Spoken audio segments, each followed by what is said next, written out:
الحمد لله وكفى والصلاة والسلام على سيد الرسل وخاتم الأنبياء وعلى آله وأصحابه الأتقياء وبعد فأعوذ بالله من الشيطان الرجيم بسم الله الرحمن الرحيم إن الله وملائكته يصلون على النبي يا أيها الذين آمنوا صلوا عليه وسلموا تسليما اللهم صل على محمد وعلى آل محمد كما صليت على إبراهيم وعلى آل إبراهيم إنك حميد مجيد اللهم بارك على محمد وعلى آل محمد كما باركت على إبراهيم وعلى آل إبراهيم إنك حميد مجيد.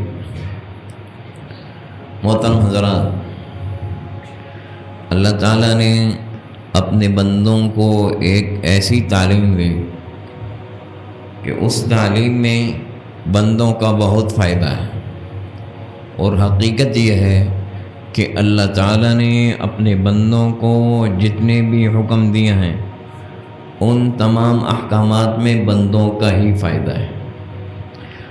اللہ تعالیٰ خود غنی ہے، اس کو ضرورت نہیں ہے، بندے محتاج ہیں، ہر وقت ہر لحظہ اور تمام بندے اس کے محتاج ہیں، اس لیے ہر حکم میں بندوں کا ہی فائدہ ہے. اور ایک حکم دیا ہے توبہ کا اور استغفار کا. یہ ایسا حکم ہے کہ اس میں بندوں کا فائدہ بتایا ہے واضح طور پہ. اے بندو، اس توبہ اور استغفار میں تمہارا کیا فائدہ ہے؟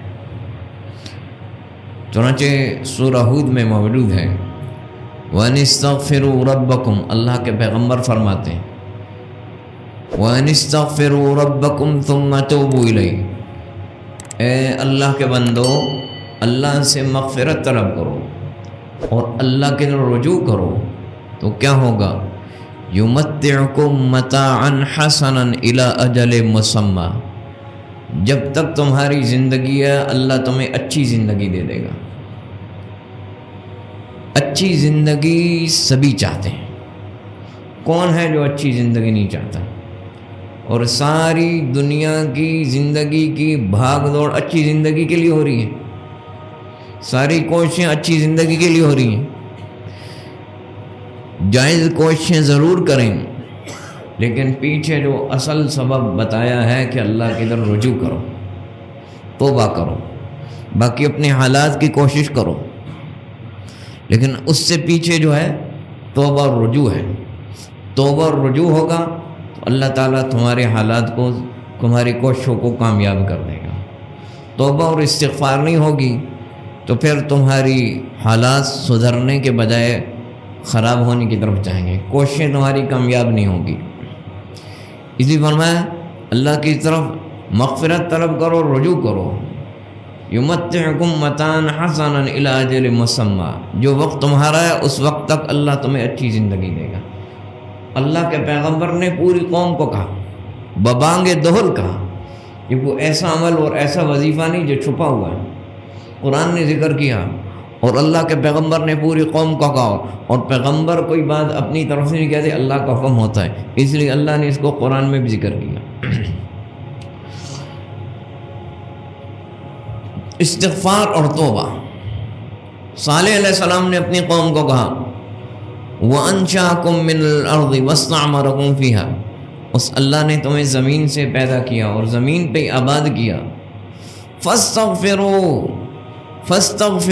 ثُمَّ تُوبُوا إِلَيْهِ، اس سے مغفرت طلب کرو اور اس کی طرف رجوع کرو. إِنَّ رَبِّي قَرِيبٌ مُّجِيبٌ، میرا رب بڑا نزدیک ہے اور بڑا قبول کرنے والا ہے.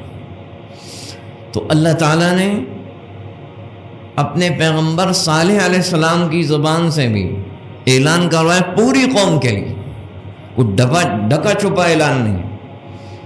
نبوت کے منصب پہ ہو کے پیغمبر پوری قوم کے لیے اعلان کرتے ہیں، اور اس اعلان کو اللہ نے قرآن میں ذکر کیا. اللہ کی طرف استغفار کرو، مغفرت طلب کرو اور پھر تو کی طرف رجوع کرو. میرا رب بڑا نزدیک ہے اور قبول کرنے والا ہے. شعیب علیہ السلام اللہ کے پیغمبر ہیں، اپنی قوم کو کیا تعلیم دے رہے ہیں؟ انہوں نے جو اپنی قوم کو کہا پیغمبر اور نبوت کے منصب پہ قائم ہو کے، اور اللہ نے اس کو ذکر کیا، پوری قوم کو کہا وَاسْتَغْفِرُوا رَبَّكُمْ ثُمَّ تُوبُوا إِلَيْهِ، اپنے رب سے مغفرت طلب کرو پھر اس کی طرف توبہ کرو۔ ان ربی رحیم ودود، میرا رب بڑا مہربان اور بڑا محبت کرنے والا ہے۔ تو یہاں بھی توبہ کا اور استغفار کا حکم ہے۔ تو ان آیات میں آپ نے سنا دو چیزیں ذکر کی ہیں۔ اللہ کے پیغمبر حضرت حود علیہ السلام، حضرت صالح علیہ السلام، حضرت شعیب علیہ السلام اپنی قوم کو دو چیزوں کا حکم دے رہے ہیں، ایک استغفار کا اور ایک توبہ کا۔ استغفروا ربکم ثم توبوا الیہ، استغفار کرو اور توبہ کرو۔ تو استغفار کا کیا مطلب ہے اور توبہ کا کیا مطلب ہے؟ دونوں چیزیں جب ذکر ہیں تو ہر ایک کا الگ کوئی مطلب ہوگا، تبھی ذکر کیا۔ عام زبان میں تم کہتے ہیں توبہ استغفار، لیکن ان دونوں میں سے ہر ایک کا الگ مطلب ہے، کیونکہ قرآن کوئی فالتو بات نہیں کرتا اور اللہ کے پیغمبر بھی کوئی فالتو بات نہیں کرتے۔ استغفار کا مطلب یہ ہے مغفرت طلب کرنا، یعنی جو گناہ کر رہا ہے اس کو چھوڑ دے، یہ مطلب علماء نے بیان کیا، اس سے الگ ہو جائے اور معافی مانگے، الگ ہو جائے، یہ استغفار۔ استغفار کیا ہے؟ گناہ کو چھوڑ دے، الگ ہو جائے، جدا ہو جائے گناہ سے اور معافی مانگے۔ اور دوسری چیز توبہ۔ توبہ کیا ہے؟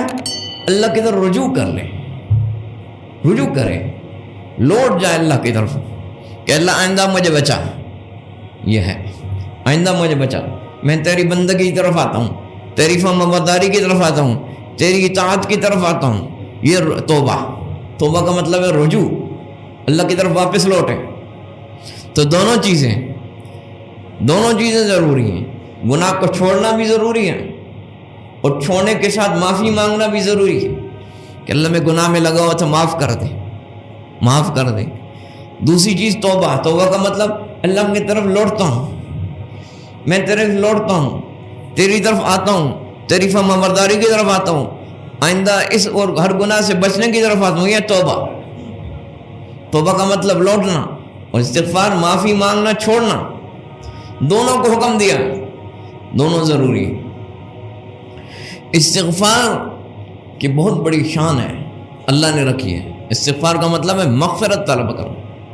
جب انسان بندہ اللہ سے مغفرت طلب کرتا ہے تو مغفرت طلب کرنے سے پہلے ناپسندیدہ کام میں ہوتا ہے، اور جب مغفرت طلب کر لیتا ہے تو پسندیدہ کام میں چلا جاتا ہے۔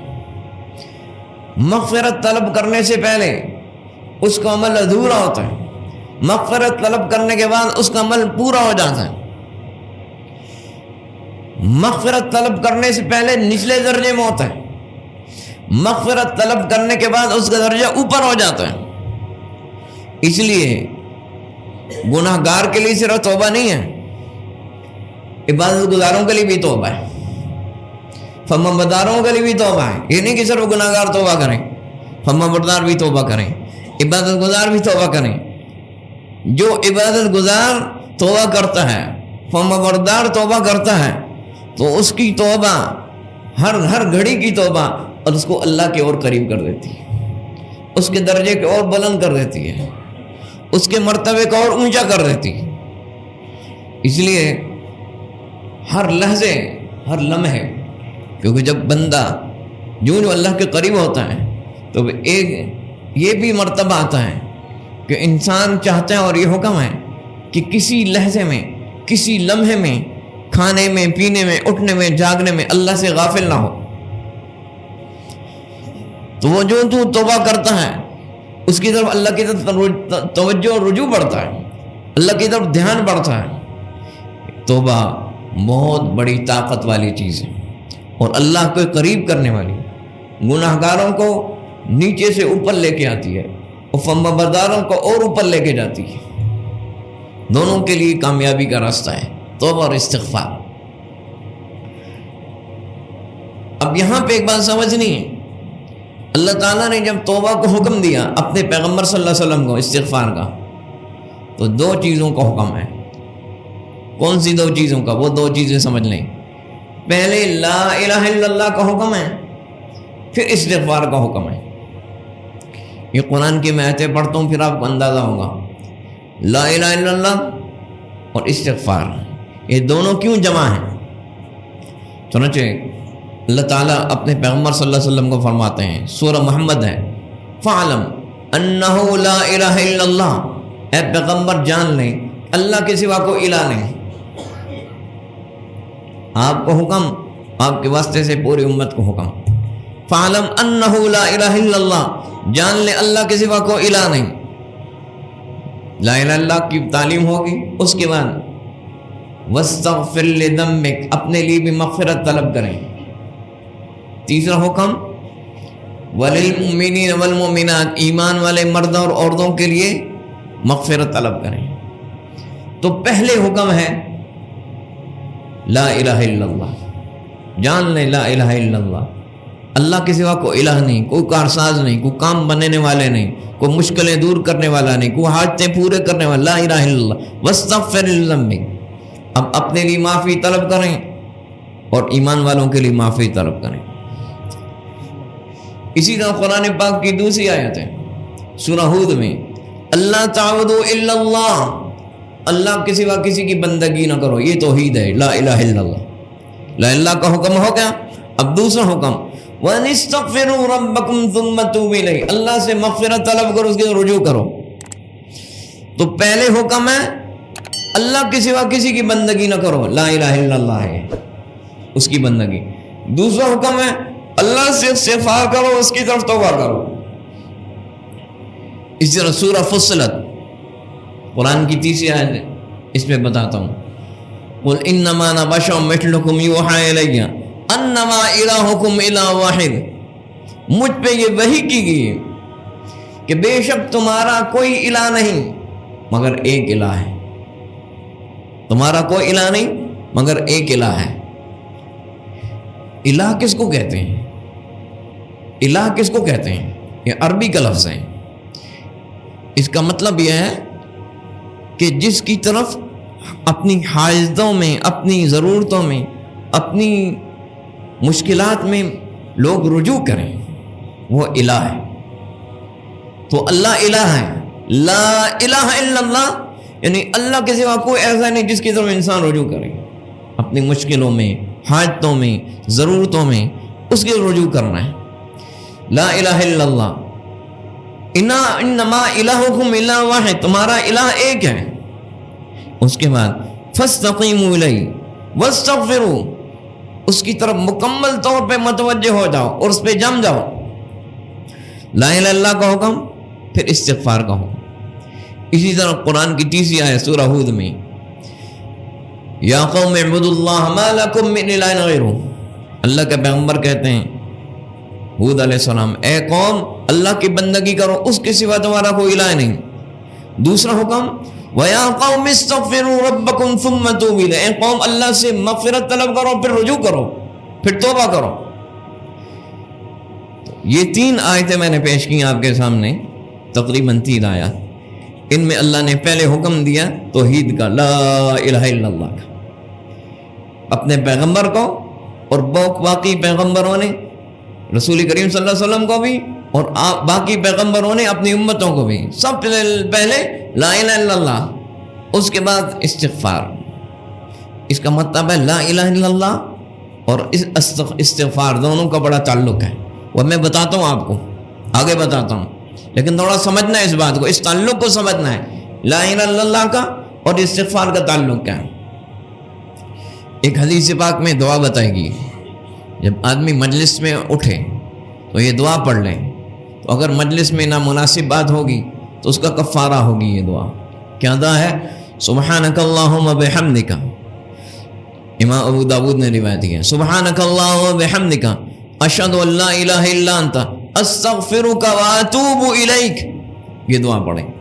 سبحانک اللہم بحمدک، اللہ کی پاکی بیان کر رہا ہے، اس کی تعریف بیان کر رہا ہے، اس کے بعد کہہ رہا ہے اشہد ان لا الہ الا انت، اس کی توحید کی گواہی دے رہا ہے، لا الہ تیری سوا کوئی الہ نہیں. اس کے بعد استغفرک واتوب الیک، توحید کی گواہی. اس کے بعد میں تیرے استغفار کرتا ہوں، رجوع کرتا ہوں. ایک اور مثال لے لیں رسول کریم صلی اللہ علیہ وسلم کی سنت سے، آپ کی حدیث سے. 3 مثال آیات سے دیں، 3 مثال احادیث سے دوں گا کہ لا الہ الا اللہ اور استغفار دونوں کا تعلق ہے، اور پھر اس تعلق کا وجہ سمجھاؤں گا. آپ صلی اللہ علیہ وسلم نے دعا سکھائی وضو کے بعد. کیا وضو کے بعد آپ نے دعا سکھائی؟ امام ترمذی نے اس کو روایت کیا. وضو کے بعد یہ دعا، اشہد ان لا الہ الا اشہد ان لا الہ الا اللہ وحدہ لا شریک لہ واشہد ان محمدا عبدہ ورسولہ. وضو کے بعد یہ اشہد ان لا الہ الا اللہ وحدہ لا شریک لہ واشہد ان محمدا عبدہ ورسولہ. اس کے بعد اللہم اجعلنی من التوابین واجعلنی من المتطہرین. اب دعا سن لی، اس کا مطلب سنیں. اشہد ان لا الہ الا اللہ وحدہ لا شریک لہ، یہ تو توحید ہوگی، آپ کو معلوم لا الہ الا ہوگی، وحدہ لا شریک لہ واشہد ان محمد عبدہ ورسولہ. اس کے بعد اللہم اجعلنی من التوابین، اللہ مجھے بہت زیادہ توبہ کرنے والا بنا دے. واجعلنی من المتطہرین، بہت زیادہ پاکیزی اختیار کرنے والا بنا دے. تو لا الہ الا اللہ اور توبہ، لا الہ الا اللہ اور توبہ دونوں کو اکٹھا ہے. اسی طرح رسول کریم صلی اللہ علیہ وسلم کی سنت سے ایک تیسری مثال، آپ صلی اللہ علیہ وسلم جب نماز ختم کرتے تھے، نماز کے اختتام پہ دعا فرماتے تھے، اللہم اغفر لی ما قدمت وما اخرت وما اسررت وما اعلنت. اللہ میرے اگلے بھی گناہ معاف کر دے، پچھلے بھی گناہ معاف کر دے، پوشیدہ بھی معاف کر دے، سامنے بھی معاف کر دے، سامنے والے. وما انت اعلم منی، اور وہ گناہ جو تم مجھ سے زیادہ جانتا ہے وہ بھی معاف کر دے. انت المقدم وانت المؤخر لا الہ الا انت. یہ دو دعا بھی لا الہ آپ کے ساتھ ہے کہ لا الہ الا انت، تیرے سوا کوئی الہ نہیں. اب آپ نے دیکھا لا الہ الا اللہ اور استغفار دونوں کا بڑا تعلق ہے. قرآن کی آیات سے بھی آپ نے دیکھا، آپ صلی اللہ علیہ وسلم کی تعلیمات میں بھی دیکھا. اب دیکھیں استغفار اور لا الہ الا اللہ، ان دونوں کا تعلق کیا ہے؟ بات سمجھ میں آ گئی؟ سوال سمجھ میں آ گئی؟ اس کا تعلق کیا آپس میں کہ دونوں کو ساتھ ساتھ ذکر کیا؟ ایک بات سمجھیں، جب معافی مانگی جاتی ہے نا گناہوں پہ، گناہوں کی جب معافی مانگی جاتی ہے تو گناہوں کی جو جڑ ہے وہ شرک ہے. جتنے گناہ ان کی جڑ کا شرک. مثال کے طور پر آپ کا گندا پائپ ٹوٹ گیا یا گندے پانی کا پائپ کھل گیا، اس کی وجہ سے آپ کا سارا فرش گندا ہو گیا، گندا پانی پھیل گیا سارے فرش میں. اب 2 کام ہیں، فرش دھونا اور گندے پائپ کو بند کرنا. لیکن آپ پہلے فرش دھوئیں گے یا پہلے گندے پائپ کو بند کریں گے؟ بولو بھائی، پہلے گندے پائپ کو بند کریں گے. گندا پائپ کھلا رہا، فرش دھوئیں گے تو فائدہ کوئی نہیں، دوبارہ فرش گندا ہو جائے گا. پہلے گندا پائپ بند کریں گے. شرک گندا پائپ ہے. جتنے گناہ شرک سے پیدا ہوتے ہیں، گناہوں کی جڑ ہے شرک اور کفر. اس لیے پہلے لا الہ الا اللہ گندا پائپ بند کیا جا رہا ہے. توحید کے قرار لا الہ الا اللہ، تیرے سوا کوئی الہ نہیں. اس کے بعد جو آگے شرک کی شاخیں، جتنے گناہ ہیں، یہ بات علماء نے بیان کی، جتنی شاخیں ہیں وہ گناہ ہیں، پھر اس پہ استغفار کر رہا ہے. اس لیے یاد رکھنا، شرک جو ہے نا، شرک نہیں معاف ہو. یہ جو میں کہہ رہا ہوں گناہوں کی جڑ ہے، اس لیے اس کی معافی بھی نہیں. ہاں، موت سے پہلے کوئی معافی مانگ لے تو مشرک کی بھی توبہ قبول ہے. موت سے پہلے مشرک بھی توبہ کر لے تو توبہ قبول ہے. یعنی شرک چھوڑ دے، توحید پہ آ جائے. لیکن موت کے بعد مر گیا، اللہ تعالیٰ کیا فرماتے ہیں؟ وَمَن يُشْرِكْ بِاللَّهِ فَقَدْ حَرَّمَ اللَّهُ عَلَيْهِ الْجَنَّةِ. جس نے شرک کر لیا اللہ کے ساتھ، اس پہ جنت حرام ہوگی. شرک والا جنت میں نہیں جائے گا. باقی گناہگار گناہوں کی سزا بھگتیں گے. سزاؤں سے گزرنے کے بعد وہ سزائیں بھی بڑی، اللہ تعالیٰ ہم سب کو سب سزاؤں سے بچائے۔ ان سزاؤں سے گزرنے کے بعد ایک دن جنت میں جائیں گے۔ جس نے شرک کیا اس کے لیے جنت میں داخلہ حرام ہے۔ وَمَن يُشْرِكْ بِاللَّهِ فَقَدْ حَرَّمَ اللَّهُ عَلَيْهِ الْجَنَّةَ، خود اللہ نے اعلان کر دیا شرک کے لیے معافی نہیں۔ دوسری آیت قرآن پاک کی، إِنَّ اللَّهَ لَا يَغْفِرُ أَن يُشْرَكَ بِهِ وَيَغْفِرُ مَا دُونَ ذَلِكَ لِمَن يَشَاءُ، اللہ تعالیٰ اس بات کو کبھی بھی نہیں معاف کرے گا کہ اس کے ساتھ شریک کیا جائے، ہاں اس کے سوا جو چاہے معاف کر دے، اس کی مرضی، معاف کرنا چاہے تو معاف کر دے، پکڑنا چاہے تو پکڑ لیں، اس کی اپنی حکمت ہے، اس کی اپنی مشیت ہے۔ لیکن شرک کے بارے میں فرمایا ہے اس میں میرا واضح اعلان ہے، ان اللہ لا یغفر ان یشرک بہ، شرک میں کبھی بھی نہیں معاف کروں گا، اس پہ معافی ہے ہی نہیں، یہ واضح اعلان ہے۔ باقی عملوں پہ معافی ہو سکتی ہے، مغفرت ہو سکتی ہے، سزا بھی ہو سکتی ہے، لیکن شرک پہ کبھی معافی نہیں، اس پہ سزا ہی سزا ہے۔ اس کا مطلب ہے شرک جو ہے گناہوں کی جڑ ہے۔ شرک کیا ہے؟ اللہ کی ذات میں کسی کو شریک جاننا، یا اس کی صفات میں کسی کو شریک جاننا، یہ شرک ہے۔ ذات میں بھی ایک ہے، صفات میں بھی ایک ہے۔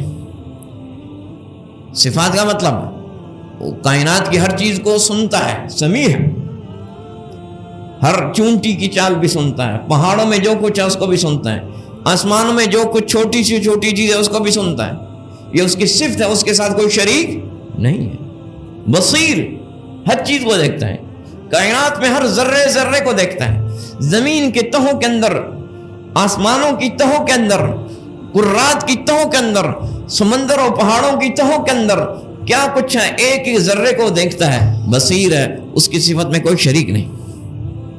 یحیی و یمیت، زندہ کرتا ہے، موت دیتا ہے، اس کی صفت میں کوئی شریک نہیں۔ تعز من تشاء وتذل من تشاء، عزت دیتا ہے، ذلت دیتا ہے۔ فابتغوا عند اللہ رزق، رزق اسی سے تلاش کرو، رزق بھی اسی کے ہاتھ میں ہے، مشکلات کو دور کرتا ہے، دعاؤں کو سنتا ہے، قبول کرتا ہے۔ یہ شرک کیا ہے؟ اس کی صفات میں کسی کو شریک نہ ڈالو۔ ہاں خود فرمایا وَرَبُّكَ يَخْلُقُ مَا يَشَاءُ وَيَخْتَارُ، قرآن کا واضح اعلان ہے، وَرَبُّكَ يَخْلُقُ مَا يَشَاءُ وَيَخْتَارُ، تیرا رب جو چاہے پیدا کرے اور جو چاہے چن لے، مَا كَانَ لَهُمُ الْخِيَارَ، اس نے اپنی مخلوق میں سے کسی کو کوئی اختیار نہیں دی، صاف اعلان کر دیا میں نے مخلوق میں سے کسی کو کوئی اختیار نہیں دیا۔ سبحانہ وتعالی عما یشرکون، یہ جو تم سمجھتے ہو کہ اللہ نے فلاں کو بھی اختیار دیا، یہ اللہ کا شریک ٹھہرا رہے ہو، وہ پاک ہے ان شریکوں سے۔ سبحانہ وتعالی عما یشرکون، شریکوں سے پاک ہے۔ تو شرک سے بچنا ہے۔ وَإِن يَمْسَسْكَ اللَّهُ بِضُرٍّ فَلَا كَاشِفَ لَهُ إِلَّا، قرآن کا اعلان ہے، اللہ کی کتاب کا ہے، اللہ تعالیٰ کسی کو تکلیف پہنچانا چاہے اس کی تکلیف کو اس کے سوا کوئی دور نہیں کر سکتا، صرف وہی دور کر سکتے ہیں۔ وَإِن يُرِدْكَ بِخَيْرٍ فَلَا رَادَّ لِفَضْلِهِ، کسی کے ساتھ بھلائی کا ارادہ کر لیں تو اس کے بھلائی کو، فضل کے ارادے کو کوئی روک نہیں سکتا۔ لا الہ الا اللہ اس کا نام ہے۔ شرک میں کوئی گنجائش ہی نہیں، اس لیے جس چیز میں آپ کو شرک کا شبہ بھی اس کو چھوڑ دیں، یہ گناہوں کی جڑ ہے، اس کی معافی نہیں، توحید پکی کرنی ہے، کیونکہ شرک معافی میں معافی نہیں، باقی میں ہو سکتی ہے۔ اس لیے لا الہ الا اللہ، فعلم، اے پیغمبر آپ جان لیں، انہ لا الہ الا اللہ، پہلی بات اللہ کے سوا کوئی الہ نہیں، واستغفر لذنب، اب اس کے بعد استغفار، اس لیے یہ بات یاد رکھنی ہے، لا الہ الا اللہ اور استغفار دونوں کا بڑا تعلق ہے۔ لا الہ الا اللہ، اگر اللہ کی ثنا کرنی ہے، تعریف کرنی ہے، علماء نے فرمایا لا الہ الا اللہ سے بڑی کوئی تعریف نہیں، اس کی ذات میں کوئی شریک نہیں، صفات میں کوئی شریک نہیں، باقی کوئی بھی نہیں، ہر ایک صرف ذات و صفات میں شرک سے پاک اور کسی کی شراکت داری سے پاک صرف ایک اللہ ہے، سب سے بڑی تعریف ہے۔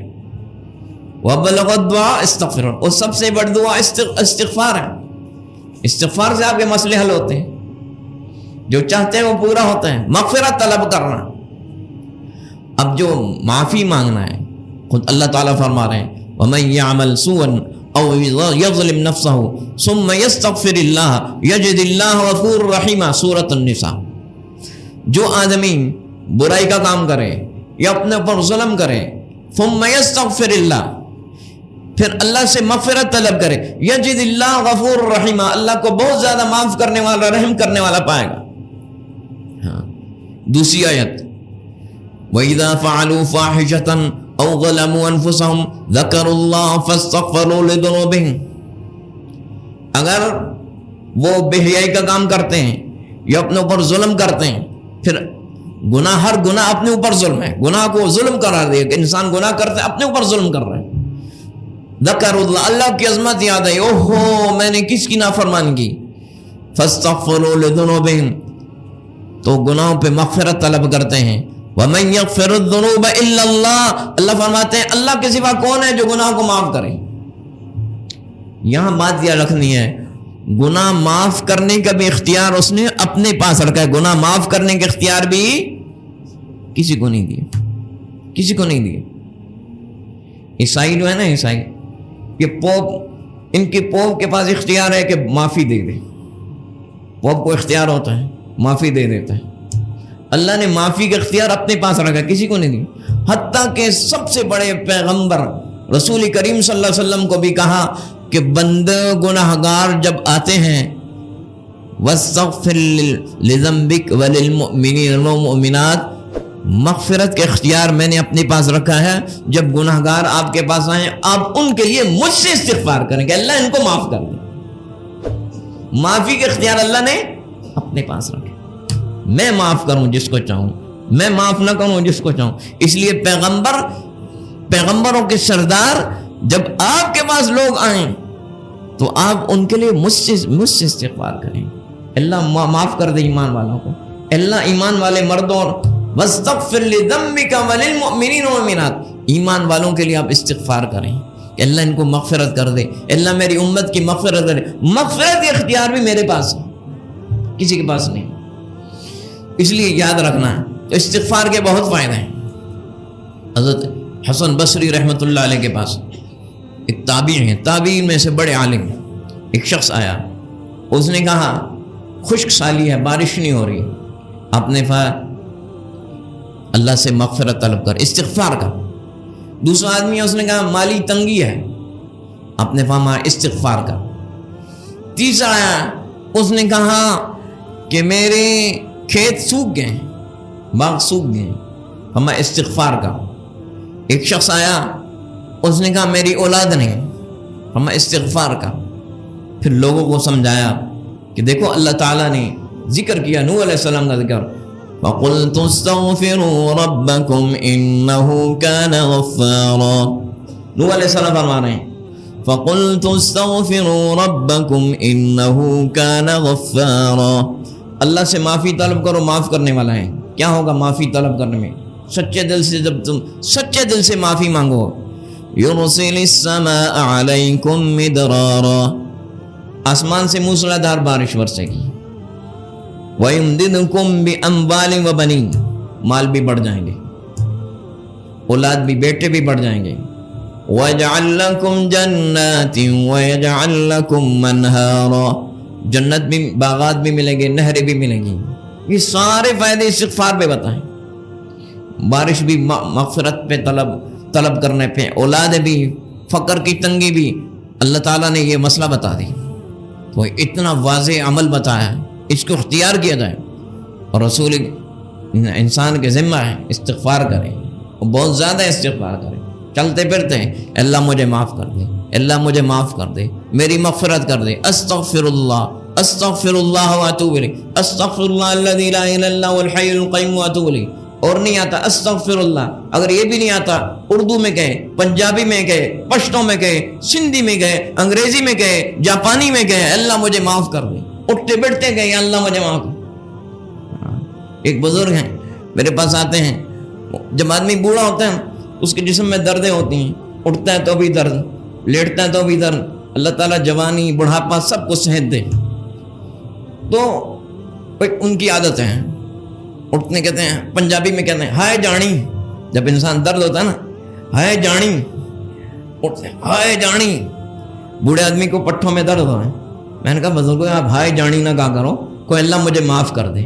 یہ کہا کرو اللہ مجھے معاف کر دے, اللہ مجھے ہائے جانی کہنے سے کیا ہے, اللہ مجھے معاف کر دے.